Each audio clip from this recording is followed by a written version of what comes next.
हज़रत अली इब्न अबी तालिब राज़ियल्लाहु अन्हु की विलादत तारीख़ इस्लाम का एक बहुत ही अजीम और नादिर वाक़या है।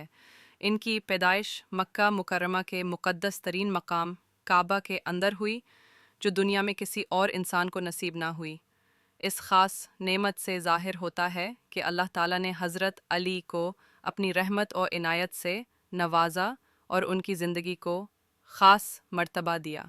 आपके वालिद जनाब अबू तालिब बिन अब्दुल मुत्तलिब कुरैश के मुअज़्ज़ज़ सरदार और रसूलुल्लाह के चचा थे, जिन्होंने बचपन से ही नबी करीम की सरपरस्ती की और उन्हें हर तरह की मुश्किलात में सहारा दिया। आपकी वालदा हज़रत फ़ातिमा बिनत असद नहायत परहेज़गार ख़ातून थीं, जिन्होंने अपने बेटे हज़रत अली को मोहब्बत, इल्म और दीन की तरबियत दी।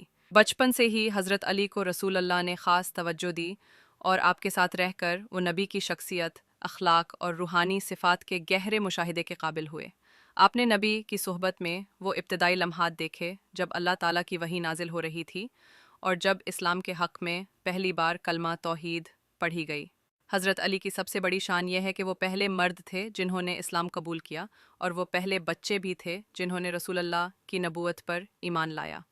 जब आपने इस्लाम की दावत खुफिया तौर पर देना शुरू की, तब हज़रत अली ने फ़ौरन कलमा पढ़कर अपने ईमान का ऐलान किया, बग़ैर किसी ताख़ीर या खौफ के। यह उनके दिल की सच्चाई और अल्लाह की राह में कुर्बानी का सबूत था। हज़रत अली ने इस वक्त एक बच्चे की मासूमियत और एक जवान की हिम्मत के साथ इस्लाम की बुनियाद रखी और हमेशा इस पर कायम रहे। आपकी ये बेमिसाल कुर्बानी और वफ़ादारी रसूल अल्लाह के लिए बाइसे फ़ख्र थी। बचपन के दिनों में हज़रत अली ने मक्के के सख्त हालात में इस्लाम की हिमायत की, चाहे वो मुआशरती रद्द-ए-अमल हो या दुश्मनों की सख्ती। आपने नबी के साथ मिलकर जुल्म और सितम के खिलाफ डट कर मुकाबला किया। जब नबी ने मुसलमानों को हिजरत का हुक्म दिया, तो हज़रत अली ने एक अहम और ख़तरनाक फ़रीज़ा अंजाम दिया। वो रात जब दुश्मनों ने नबी को कत्ल करने का मंसूबा बनाया था, हज़रत अली ने बग़ैर खौफ के नबी के बिस्तर पर सोकर अपनी जान को ख़तरे में डाल दिया ताकि नबी को महफूज हिजरत का मौका मिले। ये वाक़या आपकी जरायत, इखलास और कुर्बानी की आला मिसाल है, जिससे उम्मत इस्लामिया हमेशा सबक हासिल करती रहेगी। इसके बाद हज़रत अली ने हिजरत की और मदीना पहुँचकर इस्लाम की नई रियासत की बुनियाद रखी। जब रसूलुल्लाह सल्लल्लाहु अलैहि वसल्लम ने मदीना की तरफ हिजरत का इरादा फरमाया, उस वक्त मक्का के कुफ़ार नबी करीम सल्लल्लाहु अलैहि वसल्लम की जान लेने पर मुत्तफ़िक हो चुके थे। उन्होंने मंसूबा बनाया कि रात के अंधेरे में नबी सल्लल्लाहु अलैहि वसल्लम पर हमला किया जाए ताकि इस्लाम का पैगाम ख़त्म हो जाए। मगर अल्लाह ताला ने अपने महबूब सल्लल्लाहु अलैहि वसल्लम की हिफाजत का इंतज़ाम हज़रत अली सल्लम के ज़रिए फरमाया। नबी करीम सल्लल्लाहु अलैहि वसल्लम ने हज़रत अली सल्लल्लाहु अलैहि वसल्लम से फरमाया कि वो उनके बिस्तर पर सो जाएं ताकि कुफ़ार को ये महसूस हो कि हुज़ूर सल्लल्लाहु अलैहि वसल्लम में अभी घर में मौजूद हैं। हज़रत अली ने बिला झिझक अपनी जान का नजराना देने के लिए आमादगी ज़ाहिर की। उस रात हज़रत अली ने इंतहाई सुकून और इत्मीनान से रसूलुल्लाह सल्लल्लाहु अलैहि वसल्लम के बिस्तर पर आराम फरमाया और सुबह तक दुश्मनों की नज़रों को धोखा दिया। इस अजीम कुर्बानी से इस्लाम को वो मोहलत मिली जिसके नतीजे में नबी सल्लल्लाहु अलैहि वसल्लम में बेहिफाजत मदीना पहुँचे और इस्लामी रियासत का क़याम मुमकिन हुआ। मदीना मुनव्वरा में इस्लामी रियासत कायम होने के बाद हज़रत अली सल्लल्लाहु ने न सिर्फ दीन के मामलात में बल्कि दिफाई मैदान में भी अपनी गैर मामूली शुजाअत का मुजाहरा किया। ग़ज़वा बदर में आपने शुजाअत की वो दास्तान रकम की जिसे सुनकर आज भी दिल जज्बा ईमानी से लबरेज हो जाता है।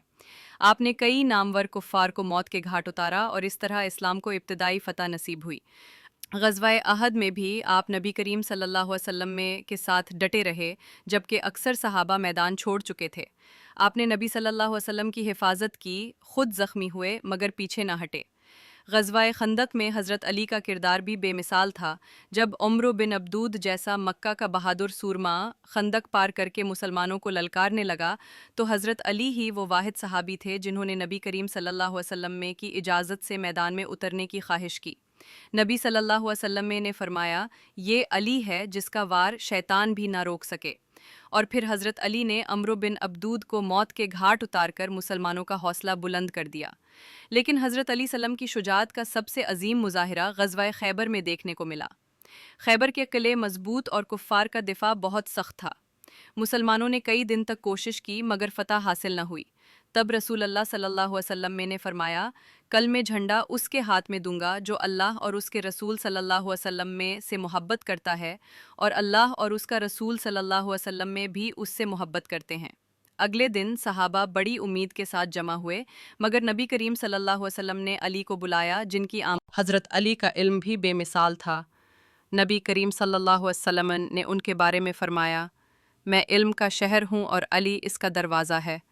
یہ حدیث اس بات کی واضح دلیل ہے کہ حضرت علی کو علم و حکمت میں ایک منفرد مقام حاصل تھا۔ وہ اپنے عادلانہ فیصلوں، قرآن کریم کی گہری سمجھ اور فصیح و بلیغ تقریروں کے لیے مشہور تھے۔ ان کے خطبات، اقوال اور خطوط کو بعد میں نہج البلاغہ جیسے مجموعوں میں ترتیب دیا گیا، جنہیں آج بھی فلسفیانہ گہرائی اور روحانی بصیرت کے لیے پڑھا اور سراہا جاتا ہے۔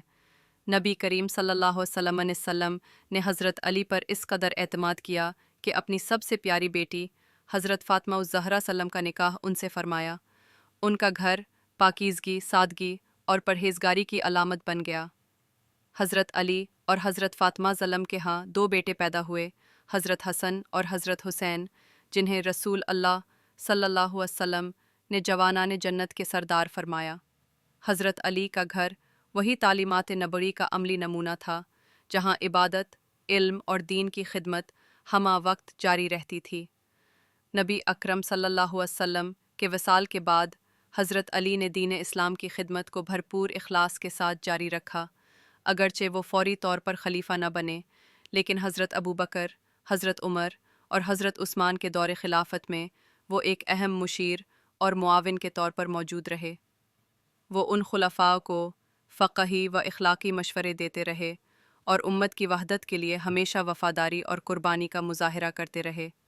حضرت علی نے کبھی بھی خود سے اقتدار حاصل کرنے کی کوشش نہ کی، بلکہ جب بھی انہیں مشورے کے لیے بلایا گیا، ان کا علم اسلامی ریاست کے لیے باعث خیر و برکت ثابت ہوا۔ ان کی عاجزی، اخلاص اور دینی بصیرت نے امت کو استحکام دیا اور انہیں تاریخ اسلام کی سب سے روشن اور معتبر شخصیات میں شامل کر دیا۔ حضرت علی